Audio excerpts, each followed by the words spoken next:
ANC Youth League task team is not at all impressed with President Cyril Ramaphosa's cabinet reshuffle. It's unhappy that young leaders have not been selected for posts in the executive, saying that it shows that the ANC has no confidence in youth. For more on this, we're joined by ANC Youth League National Task Team Convener, Nonceba Mhlauli. Very good evening to you, Ms. Mhlauli. Talk to us about whether or not recommendations were actually made or suggestions made as to who should actually make it into cabinet. Just your thoughts on this. Good evening, Tammy, and thank you very much for having us. The one thing that the task team has been very vocal about, and we've been very clear on since we came into office a few months ago, has been the inclusion and the affirmation of young people and youth leadership in the country, insofar as the organization is concerned, insofar as government and just the state broadly is concerned. We have raised this issue, we've met the officials where it was in fact part of our report to say we really want to see, the inclusion of young people in the national executive of the country.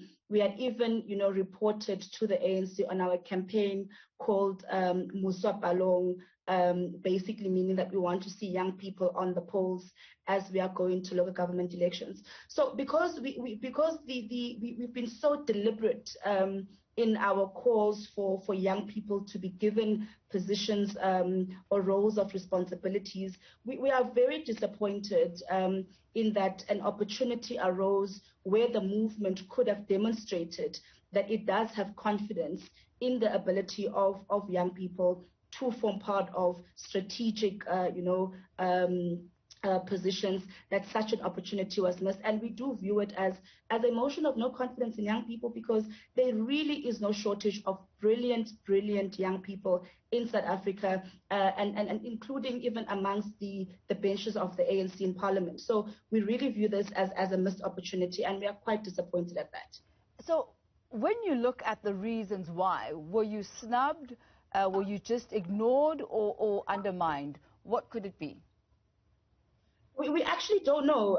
This is actually something that we have actually decided we will be taking up with the movement. And we actually have decided that we will be formally writing to the officials to say that we really want an engagement with them on this particular matter, because we do not think that we have been unreasonable in our calls.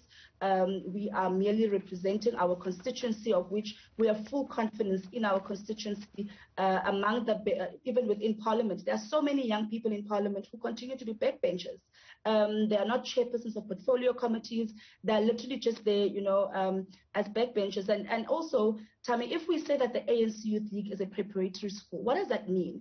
It means that you are preparing us for the future. So how do you prepare us for the future when you don't include us in that future that you are preparing us for? How are we supposed to learn in this preparatory school when we're not given, roles of responsibility to learn from? And we really we will be asking the officials of the movement to say, we really would want us to understand their thinking around it. Of course, we understand that it wasn't a wholesale reshuffle, but we do think that there were a couple of vacancies where young people could have been considered. And when we say young, we are speaking about our constituency, and that's members of the Youth League, or those who fall, young people, who fall between the ages of 14 and 35, including but not limited to, obviously, members of the organization that we represent. Are there any sort of shadowing opportunities or mentorship structures that would deliberately make sure that there is another generation of leadership that can take over, as opposed to you being taken from directly from the Youth League into cabinet? But that's the point that we're making. It's not someone who's taken directly from the Youth League into cabinet. There are many young people who are in Parliament, who are members of Parliament, that we are saying that could have been considered. There are many young people. In fact, I remember when, because at the time in my previous life, I was still in caucus at the time, in the parliamentary caucus, there was a huge debate around the fact that we now have, the youngest member of Parliament, I think, who at the time was 18 or 19. You know, you had so many young people who would have formed part of your Fees Must Fall movement, who would have formed part of, you know, different generations of youth struggles in the country, who are currently in parliament that could have been considered. You have a vast pool of people that you could have chosen from, that just simply were overlooked.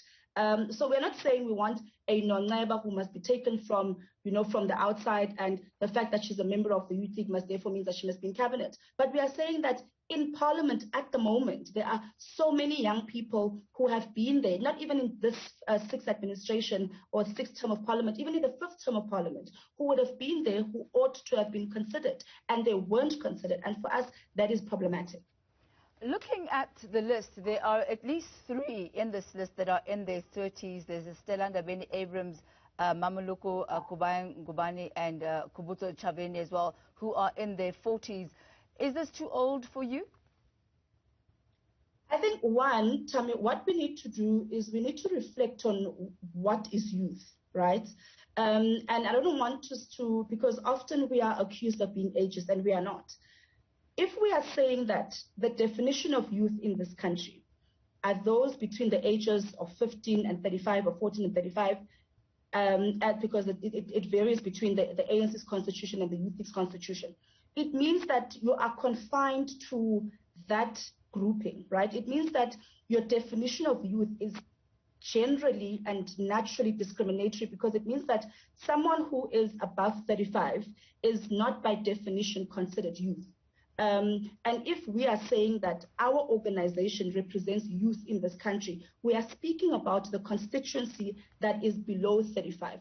We have no problem with all of those comrades that you are mentioning. In fact, we are very proud of the fact that they themselves are graduates of the Youth League. But what we are saying is that our constituency is people who are below the age of 35, and those have been overlooked in this particular instance. And that is our core our core bone of contention in this regard. We are not saying that those who are younger in cabinet, you know, shouldn't be there. We are very proud of the work that they've done, especially the young women or the younger women who are there, your Mamulukos that you are mentioning, your Kumbutzos that you are mentioning. We're very proud of the work that they've done. But what we are saying is that our constituency below 35 has been snubbed, and we really, really find that to be very problematic. There's a comment that's come through on Twitter, if I may read that for you, and if you could contemplate this and give me your response. It's another train of thought. It's from Terence D. Jacobs. Terence says, what makes the young adults think that they can deliver better or add any value just by being youthful? Until their youthfulness has been molded into experience, then only can you add value. Experience can only be obtained from the older adults. Politics is the easy way out. Your comments on that perspective? I think that, one, experience is not, you don't gain experience through age. You gain experience through experiencing something. You don't gain experience because you're 40 or 50 or 60. You gain experience because you've gone through something. So how are we supposed to gain experience if we haven't been given the opportunity to go through that particular, process? You're not going to have experienced 40-year-old ministers in cabinet or as members of the executive when they've never been in cabinet. It's as easy as that. So so that's the one point. Two, I don't think that we are saying, and this is what I really want to reiterate, Tammy, we are not saying that you must be appointed because you are youth. No, we are saying that there are people who are youth, who have the skills, the capabilities, who ought to be given an opportunity to be able to gain experience, to be able to learn from the process, to be able to take the country forward. That is what we are saying. We are not saying take any Tom, Dick, and Harry. We are saying that there are people currently that ought to have been considered through the same merits, by the way, as everyone else, but they have not been considered. And those people belong to our constituency.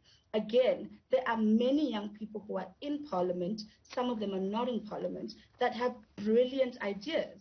and those ideas are not coming through precisely because of what has just happened. So I don't want us to view our, position on this matter as something, as if we're saying just because Nonceba is 31 years old, therefore she must be a minister. That would be very unscientific and very ahistorical. That is not what we are saying. But we are saying if Nonceba is a member of parliament, she's been there for a while, she's demonstrated her ability to understand her oversight role, she's demonstrated her ability to understand the mandate of whatever department that she's supposed to provide oversight for. She's presented leadership capabilities. She's presented her understanding and her grasp of the very complex problems that this country faces, and she has ideas on how to take those forward. Then that person ought to be considered. Nonceba, before I let you go, one would assume as the National Youth League task team that there would be some sort of a presence at the ANC, NEC meetings, national working committees, and other similar structures. Is this conversation that we're having now and these suggestions only coming to the fore post the cabinet reshuffle, or are these seeds that had been planted and perhaps communicated way before this time, so that when considerations of this nature are made, you are then top of mind? I mean, I can assure you, just last week, in fact, in the NWC that took place on Monday, there were candidates that were presented for the mayor of Matlosane in the Northwest. And we were very vocal in saying that there was a young woman who Comrade Stella Mondlane, who was in her late 20s, that we were advocating for. We have repeatedly made this point that where there are, vacancies and where there are considerations for certain positions within the state, we advocate for young people. And I'm just making this example of last. In fact, we have a full-blown campaign right now supporting that particular comrade to become one of the youngest mayors in this country, who's a young woman, who's a firebrand. And we've said this in the NWC last week Monday. I'm saying this is really something that we've raised on numerous occasions in our meetings with the officials, in the NWC of the ANC, in the NEC of the ANC, which is why we really feel very disappointed in what has happened, precisely because we've raised these matters. We are not just coming out in the media and grandstanding. No, that's definitely not what we're doing. We are expressing our disappointment precisely because we have raised these matters with the leadership of the ANC at different times, and we've continuously done so. Nonceba Mhlauli, thank you for ventilating them once again here at News at Prime on Newzroom Afrika. That's Nonceba Mhlauli from the ANC Youth League task team.